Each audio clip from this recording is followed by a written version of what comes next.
Hey, this is Matthew. And this is Rich from RageWorks. Welcome back to Out of the Box, Into the Ring. And today we've got another real great ECW figure from original San Francisco toy makers. That's it. The one and only franchise Shane Douglas.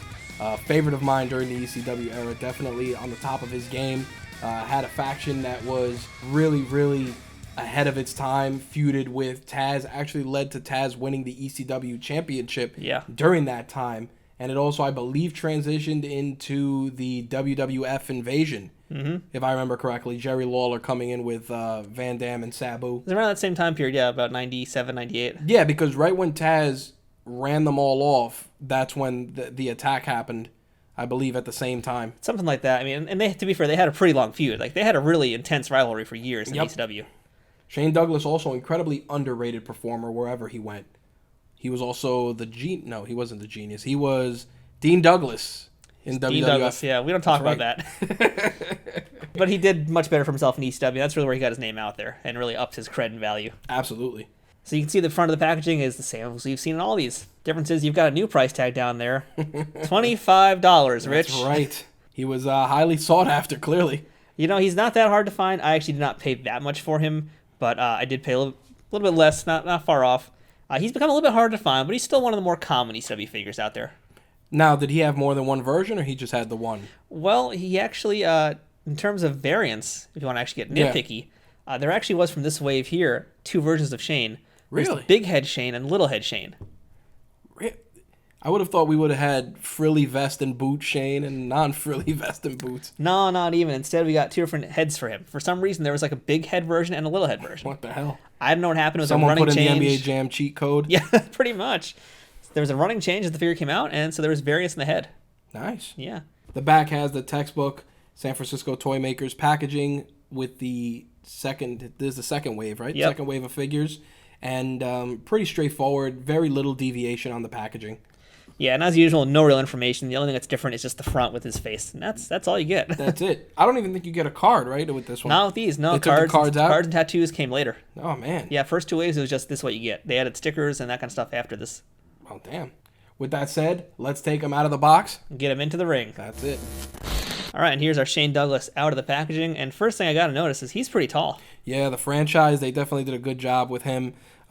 Same thing we've talked about in some of our previous reviews, just better attention to detail.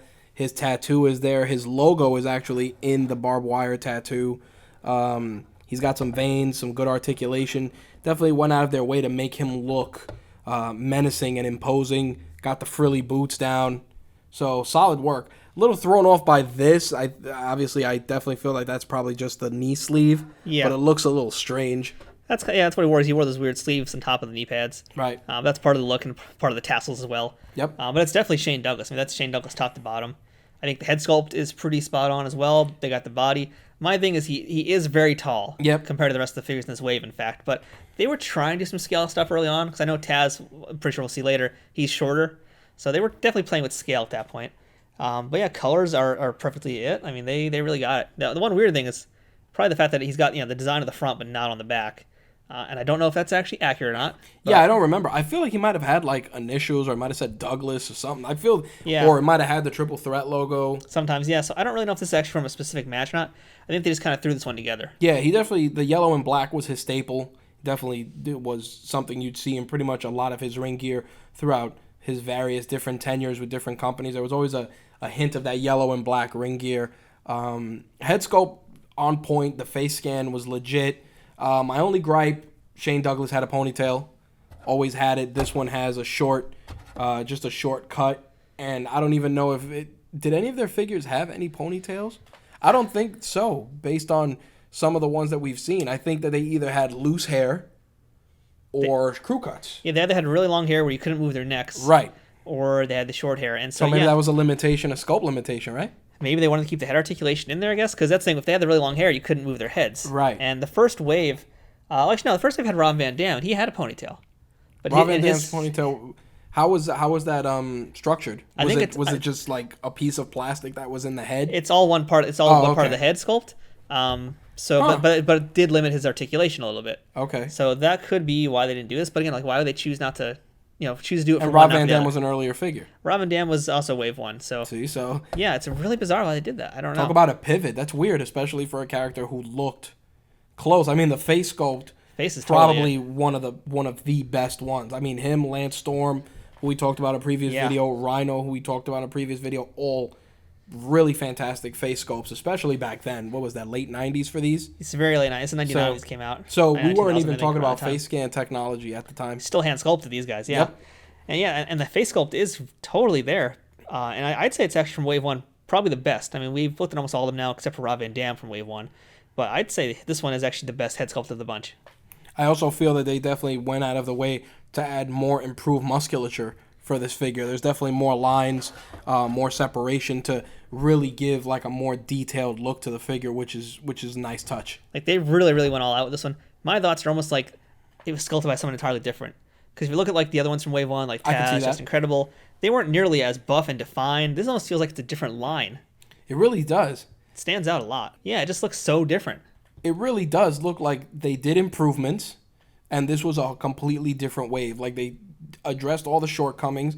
Standing is good, posability is good, the joints are solid. I will argue with you about the stance and the posability because he's in this weird stance here, where it's like, kind of like Chris Candido had a similar pose but different, and that his leg is leading this way. You can't just have him stand up straight. He's always got to be in this pose to stand up. Right, but I feel they addressed like the issue of the Candido figure where it was an unnatural bend. Like this obviously a little flat-footed at tweaking. least. Yeah, at least with a little tweaking you could get him to stand correctly. Shame he didn't come with the belt. No, he didn't, but he does come with a chair, That's it. and it's our favorite ECW chair here. These bizarre hunks of junk. That's it. And his action feature is the double axe handle, which works really good. But I've noticed with this particular figure that a lot of times it'll get stuck. Yep. Luckily, it's not happening right now, but I've had a few times where it got stuck and I had to manually put his arms back down. But Right. hey, at least it's working. It is working. And so, I don't really think this works as well with the chair, though, because You'd have to bring the hands in, and I think that again, this is one of those issues we talked about, actually, where you know like what? a figure like Lance Storm, where it bends inward, which this one doesn't. The Yeah. shoulder joint doesn't really let it. I was gonna say take it back because he's holding the chair really great, but now Yep. he's not actually doing Yeah. the feature. See, maybe now if I do that, The weight throws it There off we go. almost. Yeah, there you go. yeah, it got really difficult to do that. Why don't you give it a try? You can see like the weight of that. His hands fit that chair perfectly, though. Yeah, there's definitely, like, you definitely have to kind of just drive the mechanism in there. Yeah. And even still, even if you wanted to do something more pronounced with him holding, like, the chair folded, you have to do a lot of work, and you risk breaking the mechanism because this mechanism is very sensitive. They're all very fragile, Yep. but it actually does look really good when you get him to do it. To be fair, that Yep. actually looks great. Yeah, they did a good job. You know what's interesting? The way that they did the screw placement here. Yeah, those If- screws. It's actually with all of them. If you really look at all of them, they all have just like bizarre metal screws in the figures, which you didn't see in any other toys at the time. Makes you wonder, though, if a mechanism like this broke, how easy would it be to repair? If you had to take, like, a part from another figure to repair it? Makes you wonder. I kind of want to get a screwdriver and test it out sometime. Yeah, 'cause exactly. That's the weird thing is that, you look at Bone Crunchers, you look at the Titantrons, WCW ones even. You don't see screws like these, like you do No, these, no, because these no. are also cheap figures, to be fair. And the That's thing part about of it. it Like, is- you'd find knockoff toys at 99-cent store to this day that use metal screws. The thing that gets me also is they're not any sort of specialty machine screw. It's just a regular Phillips screwdriver that with a jewelry screwdriver you could probably get out, which from a safety feature is a little, Yeah. if you have kids, because we all disassembled our toys at some point in our life. It's just a definite choking hazard if a kid decides to go that route. But overall, probably top 5, one of my favorites from Really? this line. Yeah, They did a great job. It is a very good figure. And it's so extreme that it's even got screws in it. Yep. So why don't we go ahead and take our Shane Douglas into the ring and see how he is in action. All right, let's do it. So here's our Shane Douglas in the ring now. We're going to see who he's going to wrestle against. That's right. The franchise is going to face his ECW nemesis, Taz. It's Taz. And you can see now we're talking about the scale. Yeah, Shane is way bigger than Taz, Yep. as he should be. Yep. But again, comparing the bodies, look at how much more work went into Shane Douglas versus Taz. It's night and day. Absolutely. A lot more detail, a lot more work on Shane Douglas to make him look the part. It's funny because looking at it, the way that it looks side by side, the coloring for Taz was always very dark and he tanned too, but it's weird because it almost feels like it's two-tone. I think it's the age of the figure. Well, it's both. It's age and it is two-tone. It is two-tone. Yeah, you can see Shane is also two-tone. Pretty much most wrestling figures are two-tone because usually it's like arms, that kind of thing, will be the actual mold plastic. And then for the other figures, they'll actually usually paint those. Like you can see the head is painted. So, yeah, they're pretty much always two-tone figures. Definitely more natural looking on him. That is the age right there. That's true. So, yeah, let's go ahead and see how he actually functions. And, I think Shane's probably most famous move is the Piledriver. Yep. And given that he has the axe handle feature, it does kind of work. And let's see. I think, it actually looks... I think it works pretty good with him because of how his weird legs are shaped. Yep. Let's see. He's kind of... There we go. Possibly. Yep. I think he's more or less got it. Somewhat. Well, close enough. You can, if you want to really fake it, we're trying to do it on camera. It looks pretty. But, if you weren't doing that, you just... That's it. There you go. That actually worked really well until he fell back. Top rope, maybe. Up, top rope, Piledriver. That man has a family. I can always appreciate the attention to detail with a lot of Taz's tattoos. Yeah, it's hard not to talk about Taz because he is a pretty great figure. Yep. And, why not? Since Taz is here. T-Bone Tazplex. That's it. They did a good job. Shane Douglas actually works very well for this.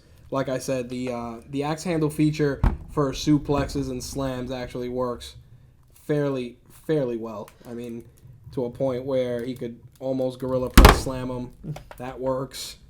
And again, just punching him upside the head still works. But they did such a great job, and like I said, the difference is so night and day in terms of how the figures look. But alongside Taz, you can see that it's just a massive improvement. Yeah. And Taz was pretty damn good as it was. And it's still first wave, so I don't know what the deal is with that. Why they look so uniquely different. Yep. Like you said, though, there might have been a change in sculptor. Or just a change in philosophy how the figures were going to be, for all we know. Or somebody just really liked Shane Douglas and wanted to help him out and make him look cool. Maybe. Let's go ahead and try out the chair feature one more time. And, the chair is so heavy doing it like this. It's just falling back. So I'm just going to swing at him, hard. Why don't you do it since you're... Well, talk about wailing hard weight. There you go. Oh, jeez. That actually worked out well. You know what it is? The weight of the chair, while I understand why the way that the chair was sculpted was like that, but the weight of the chair is... There you go. He's already dead. That actually works well with this figure. So we all remember when we did our Taz review that it was Taz who came with the ECW title. But you know what? He won it from Shane, so I think I'm going to give it to Shane. Yep. Just right now, at the very least, I'm going to put it on Shane's waist. Because you know what, Shane? You deserve it. That's it. And it actually looks really very well done. Yeah, it was a great belt at the time. It was one of my favorite belts. And shame they didn't include it with the figure because he was ECW champion. Yeah, but it was at that point Taz, when they were making these, Taz was the champion. Right, yeah, from taking it from him. So took it from Shane. So we'll give it back to him just for now. There you go. Would have been cool. But it's Taz. It's Taz. He's getting his belt back. That's it. Got him in the Kata Hajime, a.k.a. the Taz mission. We'll leave him like that. But yeah, that is our look at Shane Douglas from the original San Francisco Toymakers Series 1 of ECW figures. I think you like it way more than I do, but it's still a very good figure for sure. Yeah, I was just impressed at the huge difference between the improvement of the sculpts from some of our previous figures that we've reviewed. Throwing the ECW title in the trash. It's the wrong belt, but you know what? It's close enough. That's it. So there you go, folks. That's Shane Douglas. Cool figure. Good times. That's it. So I'm Matthew. I'm Rich from Rageworks. We'll see you guys here next time for another episode of Out of the Box Into the Ring Extreme Edition. Peace.